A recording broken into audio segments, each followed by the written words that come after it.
Good morning, guys. Welcome to my class. Today we'll be talking about the drum kit, and I'll teach you one basic beat, one hip hop beat, fill, that's a book-a-dook-a-dook-a-dook, and how to continue after a fill. I'll start with a little song by the Red Hot Chili Peppers just to get myself warmed up a bit, a little bit of drumming. And then I'll do some explanation. You'll also receive a PowerPoint presentation. In this presentation you'll see several schedules on how to play drums. You'll also see a little video of me setting up this kit, so you get an idea of all the names of the instrument, every part of the drum kit. And from there on, the idea is that you at home build your own kit with pots and pans. I hope your mother and father will like this.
Okay, as you see, all my sheets are falling. The main parts we use on the drum kit, you'll find with your right foot, the kick or the bass drum. With my left hand, I play the snare, and my right hand crosses over my left hand to play the hi-hat.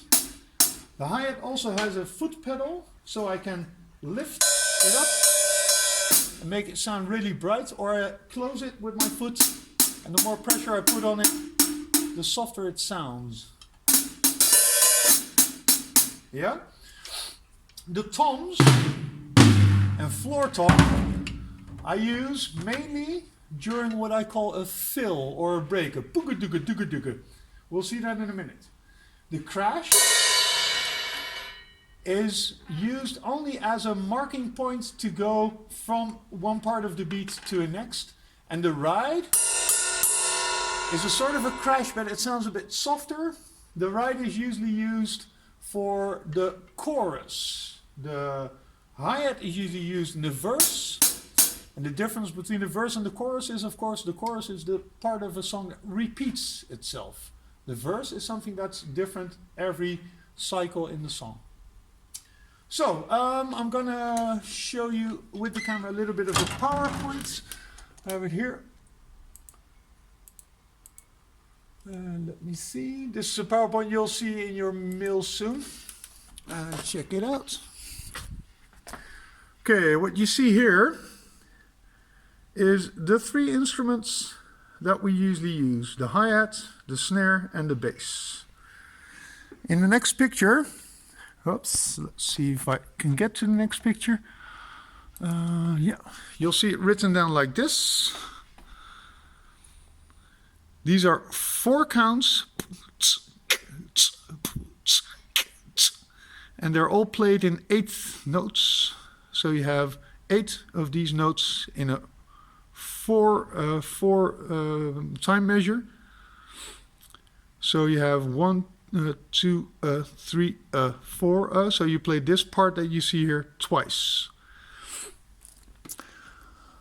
Then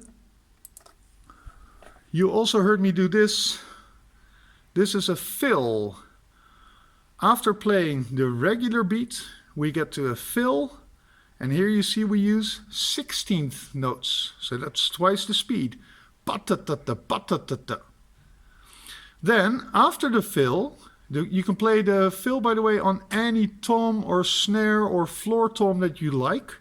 You just play a bit faster or twice as fast as the rest of the standard rhythm. But after the fill, you see me playing on the crash only one time. Let's see. Here we have also an 8th note. It's the same rhythm as the basic beat, but instead of a hi-hat here, you have a crash as a first note.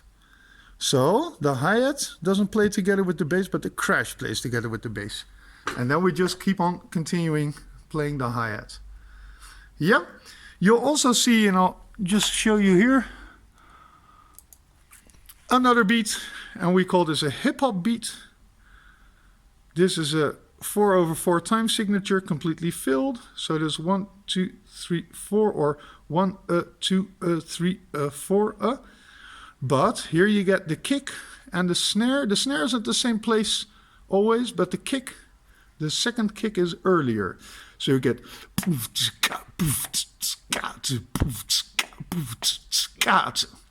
Yeah, I'm going to take you back to the first one, so the regular beat.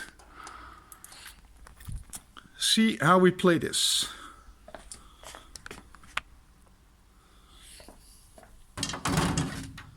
We start with the kick and the hi-hat. If you can remember, the hi-hat is played by the right hand, but it crosses the left hand on top. So we do together, the first count is just the right hand and your right foot together. This movement. So then you only see a hi-hat. So I just play with my right hand the hi-hat again. Then the third count is the hi-hat and snare together. So you get this. And then a loose hi-hat again. If I combine these, you get 1, 2, or 1, 2, 3, 4. It's 4 beats, but 4 times an 8th beat is still only half a measure. So we get this 1, 2, 3, 4, 5, 6, 7, 8. And then we're complete. So that's 1, only the hi-hat, hi-hat and snare, only the hi-hat, and I'm back to the bass. 1, 2, 3, 4, 1, 2, 3, 4. Now start slowly to train your motor skills. And if you manage, you go quicker and quicker. And that's about as fast as I can go. Then to go into a fill, you play your regular rhythm 3 times, and then I do 1, 2, 3, 4, 5, 6, 7, 8, or in 16th notes. So we get this. Third.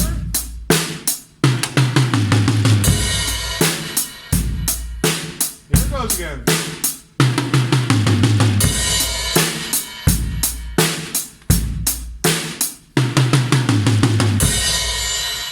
So you see, after the 16th notes on tom 1 and tom 2, I start with, instead of a hi-hat and a kick, I start with a crash and a kick. But then I drop my stick down straight away to the hi-hat and continue there. So we get, oh sorry.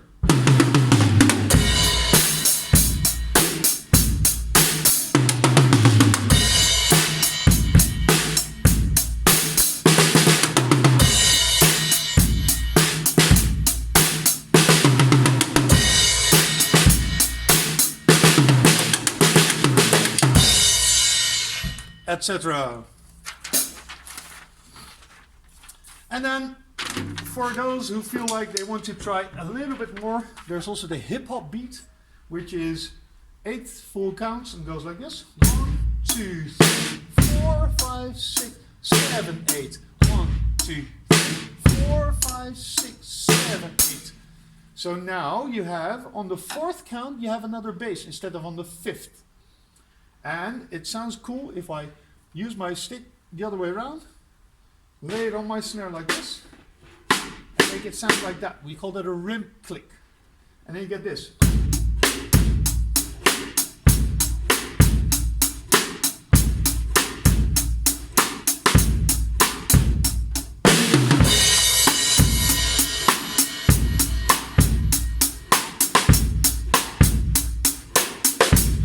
Yeah. Hey, most important thing is, have fun with this, build your own kit, use as many parts as you need. I really want you to have for yourself a bass drum, a hi-hat, a snare, and at least a crash. You can also use maybe a tom for your fill, so then you can do... So then you have 5 different instruments that you play or that you use to make your drum kit. I understand, working at home, it's difficult, but just give it a try and have fun. You can also try to have variations of anything. If you want a double bass, that's no problem. It all suits and it fits. If you try a fill like this, no problem. Have fun, whatever you do. Yeah? And now, to close off, we'll continue with the cheap